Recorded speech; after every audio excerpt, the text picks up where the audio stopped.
എന്താന്ന് വെച്ചാല് ഈ ശരി ശ്രീ കൃഷ്ണൻകുട്ടി, നമുക്ക് മുഖ്യമന്ത്രി തന്നെ ഈ വിഷയത്തിൽ മുഖ്യമന്ത്രിയുടെ വാർത്താ സമ്മേളനം തുടങ്ങുകയാണ്. അദ്ദേഹം എന്താണ് CPI-യുമായിട്ടുണ്ടായ ചർച്ച, എന്താണ് മന്ത്രിസഭയിൽ ഉണ്ടായത്, അത്തരം കാര്യങ്ങളൊക്കെ മുഖ്യമന്ത്രി തന്നെ വിശദീകരിക്കണം എന്നുള്ളതായിരുന്നു CPI-യുടെ ആവശ്യം.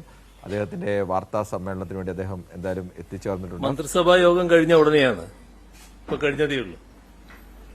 ഇപ്പൊ നമ്മുടെ സംസ്ഥാനം ഉൾപ്പെടെയുള്ള രാജ്യത്തെ സംസ്ഥാനങ്ങളിൽ വോട്ടർ പട്ടിക പ്രത്യേക തീവ്ര പുനഃപരിശോധന SIR തിടുക്കപ്പെട്ട് നടപ്പാക്കാനുള്ള തെരഞ്ഞെടുപ്പ് കമ്മീഷന്റെ തീരുമാനം വലിയ ആശങ്കയാണ് ഉണ്ടാക്കിയിട്ടുള്ളത്.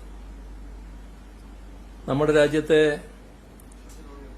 ജനാധിപത്യ പ്രക്രിയക്ക് തന്നെ വെല്ലുവിളി ഉയർത്തുന്ന ഒരു നീക്കമാണിത്.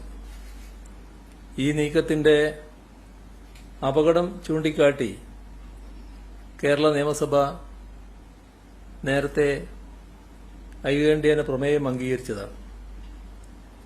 SIR നടപ്പാക്കുന്നതിൽ നിന്ന് പിന്തിരിയണമെന്നും സുതാര്യമായ വോട്ടർ പട്ടിക പുതുക്കൽ നടക്കണമെന്നുമാണ് നിയമസഭ ആവശ്യപ്പെട്ടിരുന്നത്.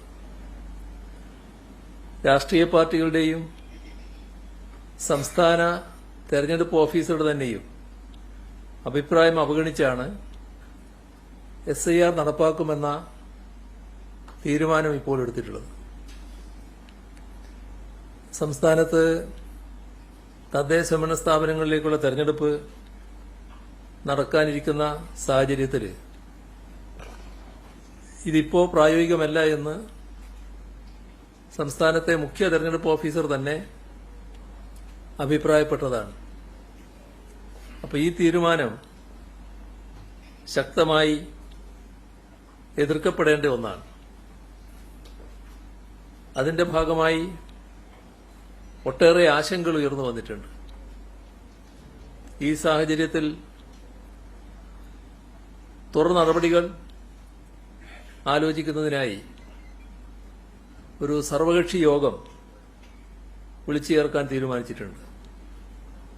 ഈ നവംബർ 5 4 മണിക്ക് ആ സർവകക്ഷി യോഗം ചേരാനാണ് മന്ത്രിസഭ തീരുമാനിച്ചിട്ടുള്ളത്.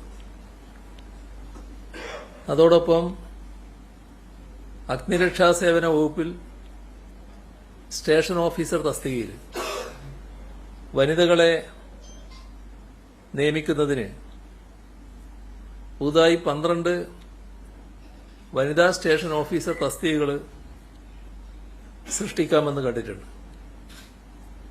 ഇപ്രകാരം സൃഷ്ടിക്കുന്ന തസ്തികകളിൽ 50% PSC വഴി നേരിട്ടും 50% ഇപ്പോൾ സർവീസിലുള്ള വനിതാ ഫയർ ഓഫീസർമാരിൽ നിന്നും നിയമനം നടത്തും.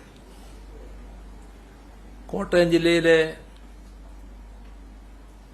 കുട്ടിക്കല്ലുണ്ടായ പ്രളയത്തിൽ വീട് നഷ്ടപ്പെട്ട 25 പേർക്ക് ഒരാൾക്ക് വീടുൾപ്പെടെ പരമാവധി 7 സെന്റ് എന്ന വ്യവസ്ഥയിൽ സൗജന്യമായി കൈമാറുന്ന വസ്തുവിന്റെ രജിസ്ട്രേഷന് മുദ്രവിലയും രജിസ്ട്രേഷൻ ഫീസിലും ഇളവ് നൽകുകയാണ്. 26,78,739 രൂപയുടെ ഇളവാണ് ഇതിലൂടെ ലഭ്യമാവുക.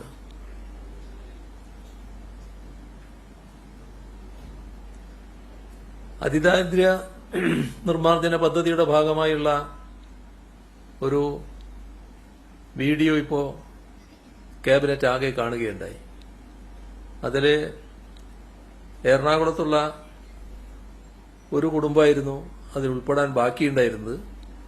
അതുകൂടി ഉൾപ്പെട്ട് 100% നില ഇന്ന് കൈവരിച്ചിട്ടുണ്ട്. അതിന്റെ ഔദ്യോഗികമായ പ്രഖ്യാപനം നവംബർ 1 നടത്തുന്നതാണ് കണ്ടിട്ടുള്ളത്. അത് നിയമസഭയിൽ നടത്താനാണ് ഉദ്ദേശിക്കുന്നത്. നമ്മുടെ PM ശ്രീ പദ്ധതിയുമായി ബന്ധപ്പെട്ട് ധാരണാപത്രം ഒപ്പിട്ടപ്പോൾ അതുമായി ഒട്ടേറെ വിവാദങ്ങളും ആശങ്കകളുമൊക്കെ ഉയർന്നു വന്ന സാഹചര്യം കണക്കിലെടുത്ത് ആ പദ്ധതി നടപ്പാക്കുന്നത് സംബന്ധിച്ച് റിവ്യൂ നടത്താൻ തീരുമാനിച്ചിട്ടുണ്ട്. ഈ കാര്യം പരിശോധിച്ച് റിപ്പോർട്ട് ലഭ്യമാക്കുന്നതിന് 7 അംഗങ്ങളുള്ള ഒരു മന്ത്രിസഭാ ഉപസമിതിയും രൂപീകരിച്ചിട്ടുണ്ട്. നമ്മുടെ ഈ കാര്യങ്ങളുമായി ബന്ധപ്പെട്ട് PMC നടപ്പാക്കുന്നതുമായി ബന്ധപ്പെട്ടുള്ള തുടർ നടപടികൾ ഈ റിപ്പോർട്ട് വരുന്നതുവരെ നിർത്തിവെക്കുന്നതാണ്. ആ കാര്യം കേന്ദ്ര സർക്കാരിനെ കത്ത് മുഖേന അറിയിക്കുകയും ചെയ്യും. നമ്മുടെ സംസ്ഥാനത്ത് ഇത്തരമൊരു സബ് കമ്മിറ്റി എന്ന് പറയുമ്പോൾ വിദ്യാഭ്യാസ മന്ത്രി, പൊതുവിദ്യാഭ്യാസ മന്ത്രി അധ്യക്ഷൻ, കെ രാജൻ, റോഷി അഗസ്റ്റിൻ, പി രാജീവ്, റോഷി അഗസ്റ്റിനെ ഞാൻ പറഞ്ഞോ?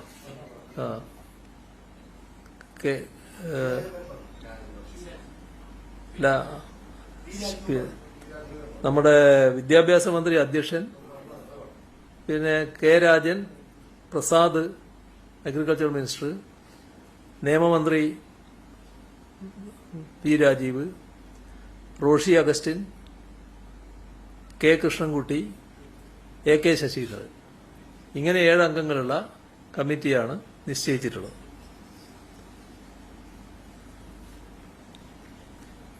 നെല്ല് സംഭരണവുമായി ബന്ധപ്പെട്ട് നിലനിൽക്കുന്ന വിഷയങ്ങൾ